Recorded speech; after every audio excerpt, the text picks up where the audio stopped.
Hello everyone, welcome back on this cold mid-June day. It is like cold and windy today. I have no idea what happened to that global warming, but I could sure use some of it right now. But anyway, today I want to talk to you guys a little bit about my plate carrier setup. I've been working with this for about a week now. I've worked with plate carriers before, but it's been a while. Usually I was using somebody else's. I kind of forgot some of the stuff that they told me, so I had to kind of remember it. So, the perspective that I'm bringing to this as somebody that's kind of like trying to remember something, kind of, trying to muddle their way through it, might be useful to some of you guys, because I think a lot of you guys watching this would be coming into this from that same perspective of somebody that's either doing it for the first time or just trying to collect information on what to get. So I think that this information will be useful, because again, you're getting it from a different perspective versus somebody that, let's say, has already had it for years. They're just going to approach the discussion in a different way. Okay. The plate carrier and the plate came from Botoc, and the reason why I finally decided to get it is because they banned it in New York. Okay, although what I found out is because they know so little bit about armor, they worded it incorrectly. So all they have banned is soft body armor and not the ceramic military grade stuff. So kind of funny, but anyway, that was the motivation that I got to go ahead and buy this. So this is class 3 plus. Okay, you should be able to see it there. It does come with an expiration date of 5 years. All right, and this is 10 by 12. And the thing to know about 10 by 12 armor. Actually, let me open up my shirts. Just realized I got black on black. Okay, so as you can see here, this covers just heart and lungs. Okay, so this is not meant to turn you into the Terminator.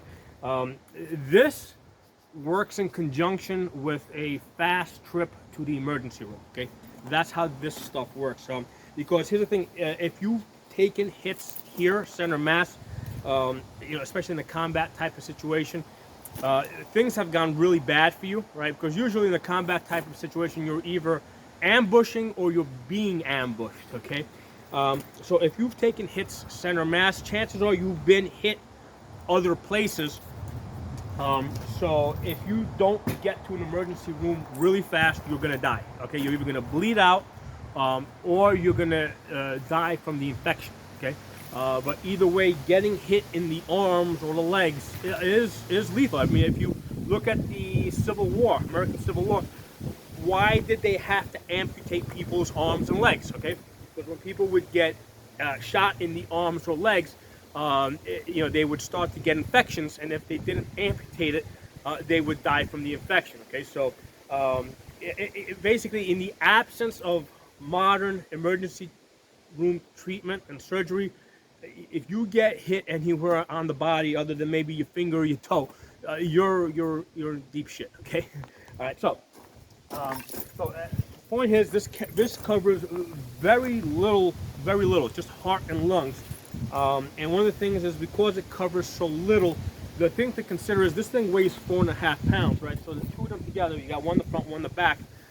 You're coming in at about 10 pounds. So the thing to consider is that extra 10 pounds worth the weight? Okay, do you want to have that extra pounds? Because here's the thing: 10 extra pounds is going to make you slower. Okay, it's going to make you slower in the immediate, but it's also going to tire you out in terms of if you're going to be traveling a longer distance, right? Let's say you're going to be, like traveling whatever 10 miles.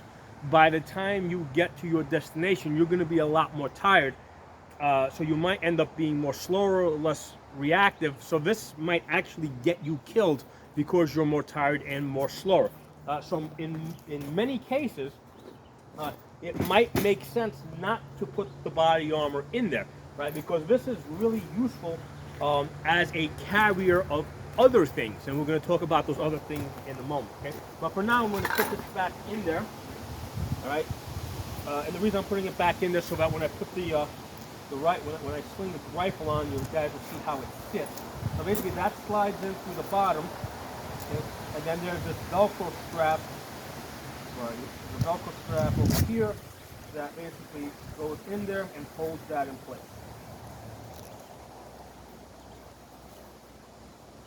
So this is basically a Velcro system, okay? That's like kind of like the underpinning of this system, okay? So what I've got here is I've got magazines, and I've got a backpack back here, but I wasn't here last time. I added a backpack, and they call it a back panel, okay? And one of the important things that's in here is a water bladder, okay? So the water bladder has a tube that comes around your mouth, okay? Close this back up. Now the great thing is this is not very expensive. Like at some point, this stuff was really expensive. Like this stuff was like approaching like $1,000. Basically, the two plates, I got them on Botoc for $130 each. The carrier itself was $60, and then the magazine pouches come in at about $15. So so basically with those things over there, I think I came in somewhere around 320, 350, something like that. And then the back panel and the bladder I got from Amazon. So the back panel was $25, and I think the bladder was another $25. So I spent another $50 between the backpack and the panel. Okay. Now, the thing let's talk about this bladder that's in here. Probably more important than the plates, okay? Because if you dehydrate, okay, you're going to be a lot less effective, okay?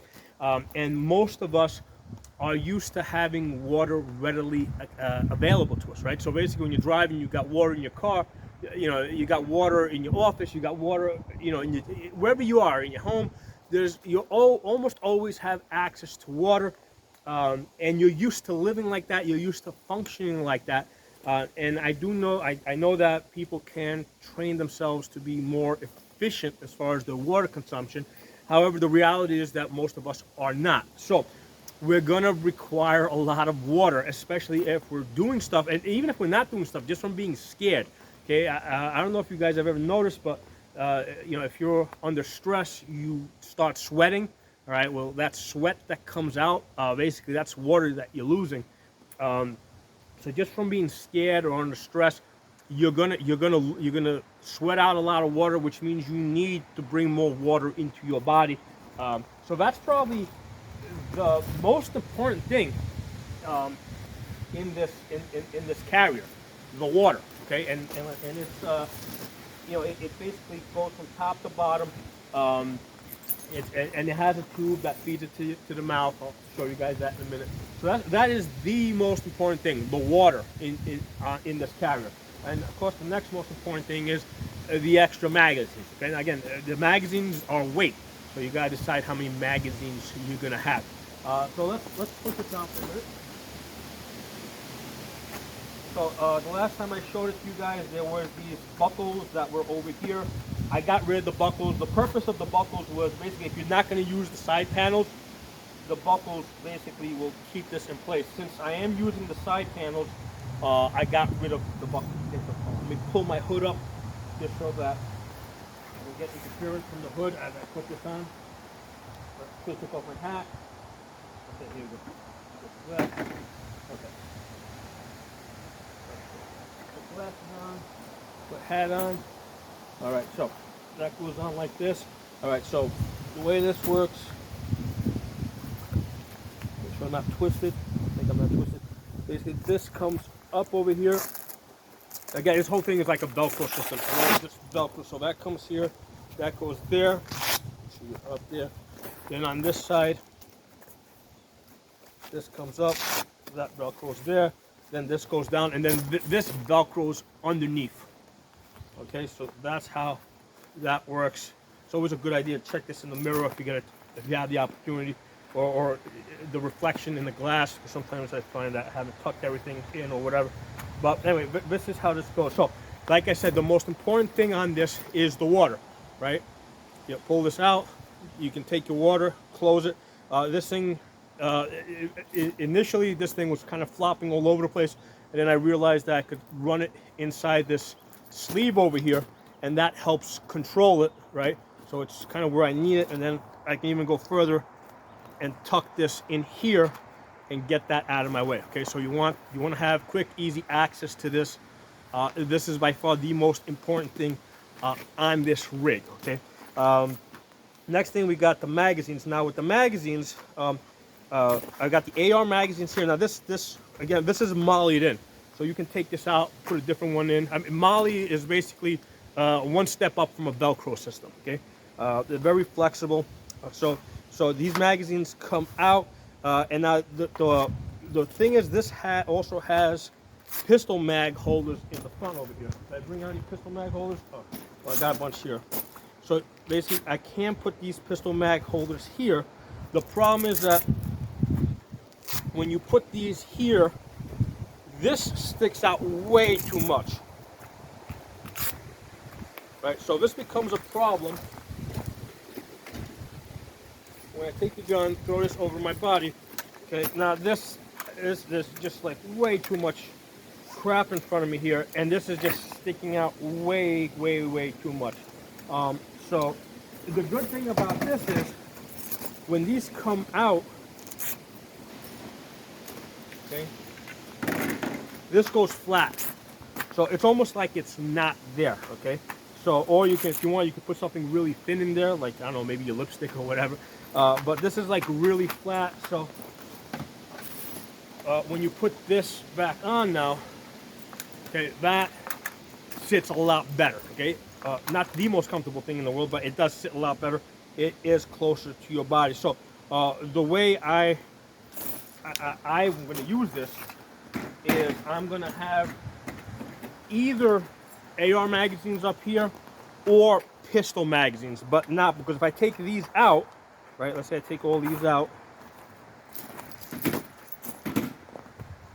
okay, now this thing completely collapses. Now I can put the pistol mags over here.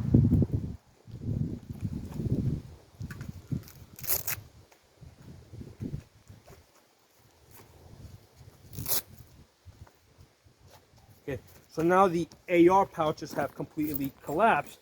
All right, and now I can, you know, when this goes back on my chest, it sits almost at the same level. Now, why would I want to have so many pistol mags?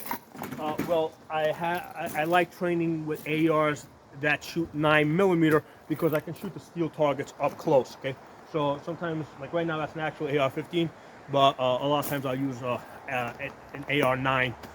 In which case, I want to have the 3 pistol mags up here and 3 pistol mags over here on the side. All right. Now, the way I've got this set up at the moment, right, I'm putting the 3 pistol mags here.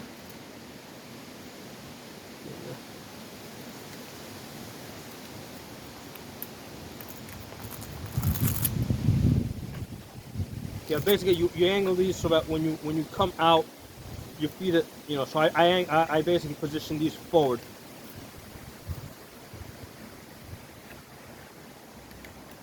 Now they come out easy, they don't go in easy. So this is not meant to go back in. This is meant to just come out and go into the gun. It's not meant to go back in as easy. All right, so same thing here, where you sit here and say, okay, when this comes out, it's going to go into the gun like this. So I want to curve them back. That goes over the top, curve it back. Oops.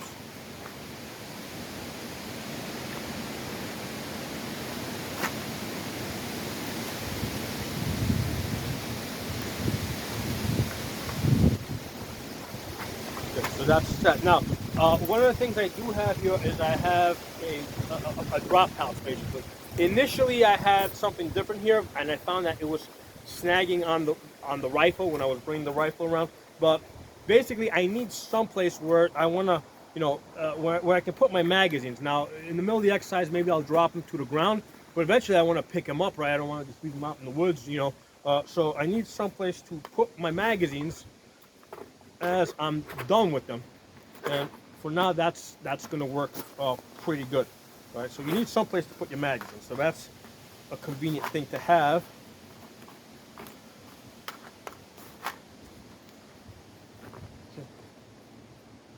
Get you closed. I find if I don't close it, again, it'll snag. It can snag on the rifle if it's left open. Now, the way I have this set up with 3 ARs here, 3 pistol mags here, in reality, if I was actually setting this up for like a self-defense type of situation or whatever, what I would do is I would put a single AR magazine here, and then 1 extra pistol magazine here. Because in reality, you'd rather be using your AR rather than your pistol. Pistol's a backup gun. So I would put a single AR magazine here, which is going to be the size of 2 of these pistol magazines, and then 1 pistol magazine over there. All right, so that's what we got here. So like I said, that's the drop pouch. On this side over here, initially I had put some stuff, and then this I knew but kind of forgot. You have to keep this side open so that you can basically get to your pistol, right? You know, it's getting caught up on my shirt a little bit, right? That's better. But if I had any other stuff here, it's going to come up and it's going to hit stuff. So this side has to basically stay open, or rather completely clear, so that the pistol doesn't hit something. So here's the thing: usually with the rifle, we usually have a little bit more time to prepare, right? So if I'm here, right, and it's hanging like this, you know, let's say I stow it to the side, right? Because one of the things I found is with the backpack on this thing, I cannot flip this over my back. I was able to flip it over the back before I put the backpack on. Now with the backpack, it just catches. Like there's almost like a 95% chance it's going to catch something, and I can't bring it around. So that's where you stow it, where I'm stowing it, off to the side, and then from there I can come back on target relatively quick. The hood's kind of getting in the way a little bit here. That's better. Okay. Actually, let me pull it up, because otherwise I'm going to keep having problems with that. So that's going to sit there like this. This stows off to the side. You can move this way out of your way. And the thing is, like, normally if I didn't have the carrier, that's not a comfortable position because it moves around too much. But right now what's happening is because of the back panel, or the backpack that's back here, and the plates, it actually rests on that stuff, and it sits there pretty comfortably. So it's basically like a side holster, right? It's holstered off to the side, and here I got my pistol. So getting to this, you know, of course you get a little bit, normally you'll have a little bit more preparation, like trying to get there. Like right now it's catching on that, which is, again, it's questionable if I would want to keep that there. It's useful for training, but this does sometimes catch the grip or the magazine, and it can create a problem. So from here it is definitely slower. So if you are thinking that, are you hearing stuff? If you think stuff's going on, that's not where the rifle is going to be. This is like where you're, you know, just you know, moving around, you know, or whatever. But if you think something might happen, you move it to here. Because from here, you can come up, get to your chest. Now, one of the things that you have to figure out is exactly where you want this thing to shoulder. Basically, I'm putting the toe right on the spot over here. Basically on the strap, okay? Some people will shorten this up even more and put this on the plate itself, right? I don't like that because I find that moves a little bit. That's why I'm making it a little bit longer, and I'm going to right there. And that seems to be working pretty good for me. I mean, it's not the best thing in the world. There's still something there that it's hitting. It's not as good as if there was nothing there, but that is working for me. You got to bring your shoulder forward, pull into your shoulder, and that's a good position for me. It's you know, it's pretty stable there. So I like that. Like I said, the most important thing on this thing is the backpack with the water, right? Because if I need water, pull this guy out, open this up, take my water, close it, okay, and then basically tuck this back in there so that it doesn't get caught up on stuff. Okay. Now, as far as the water bladder, you know, you want to make it. The good thing is that it's a clear water bladder. I things are pulling a little bit. There you go. So it's a clear water bladder, so it's good so that you can see if any like algae or anything starts building up in there. After you use it, right? Let's say you fill it up with water, you go do your thing, right? At the end of the day, what you want to do is put a little bit of chlorine in there, right? It can be Clorox, same shit you use to wash to bleach your clothes. Put a little bit of, just a couple of drops of chlorine in there with a tiny little bit of water, and store it that way in the chlorine water. This way you don't get an algae buildup, because it might be months before you get back to it, right? And then the next time you're going to use it, basically dump out the chlorine water and then basically flush it out like 3 or 4 times, get that all out, and then you can fill it up, right? So you want to, so after you use it for the first time, I recommend putting a little bit of chlorine water in there. I mean, when you go to drink it, if you don't get all the chlorine out, you know, if there's like a tiny little drop in there, you're going to be fine. I mean, when you go swimming in a pool, I mean, you normally drink chlorine anyway, right? So you're not going to die from a little bit of chlorine. So you don't want algae building up in that water bladder, okay? So here it is. I've invested. This seems to be working for me. Like I said, the main thing is keep this side open over here. And what I was starting to say before is with the rifle, we usually have a little bit more preparation when we need to get on the rifle. The pistol's like the oh shit gun. Like, oh fuck, this thing stopped working. Yeah, get to your pistol. That's gotta be fast, okay?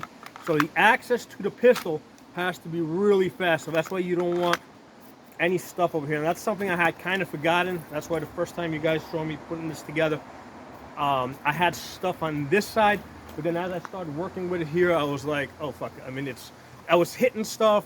I mean, I was still getting out, but it was slowing me down a tiny little bit. Okay, so let's go through a couple of exercises. And the basic exercise, we're going to do a rifle to pistol transition. Okay? Right there. So we come up.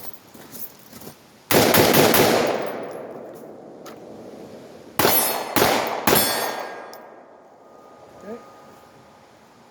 Okay.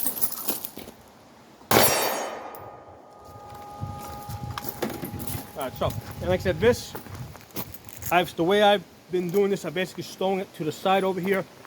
And it's kind of like sits like a holster, you know. It's off to the side between the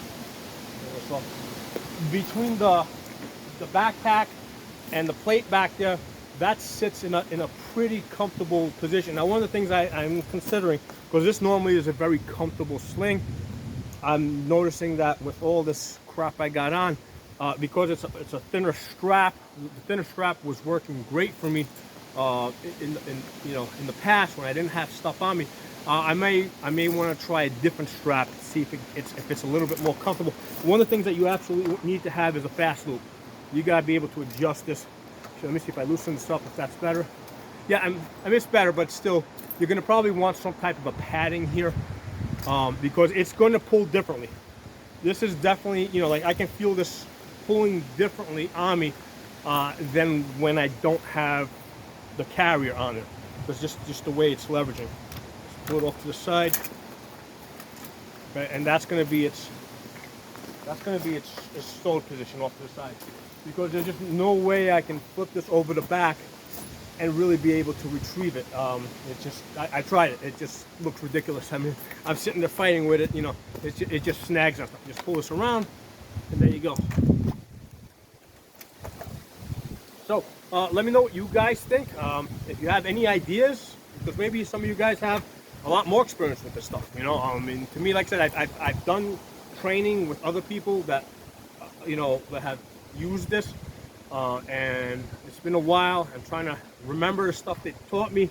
Also, I'm trying to, kind of mull my way through it. But maybe some of you guys out there, maybe you guys know some things. And, information goes both ways on this channel. I teach you guys some stuff. You guys teach me stuff. Nobody knows everything. But the good thing is that you want to keep pushing out on your boundaries. Wherever you're at, you want to just keep trying to learn more and more. And definitely, if you guys have any ideas for a good sling, I mean, somebody told me to check out the Vickers one. I might check that out. If you guys have any ideas, let me know. Make sure you guys follow me on my uncensored platforms. On Odyssey, I am Pocono Tactical, and on Rumble, I am Pocono Guns. Okay. Also on YouTube, my channels over there are Absolute Gun Rights, Pocono Shooting, and the original channel, which is Safa. Safa goes all the way back to like 2006. So that's a very old channel. I originally started that as a sword fighting channel, and then basically expanded that into guns as well. Again, thanks for watching. I appreciate any comments or any suggestions you guys have, because like I said, the learning goes both ways on this channel. Okay? Talk to you all soon.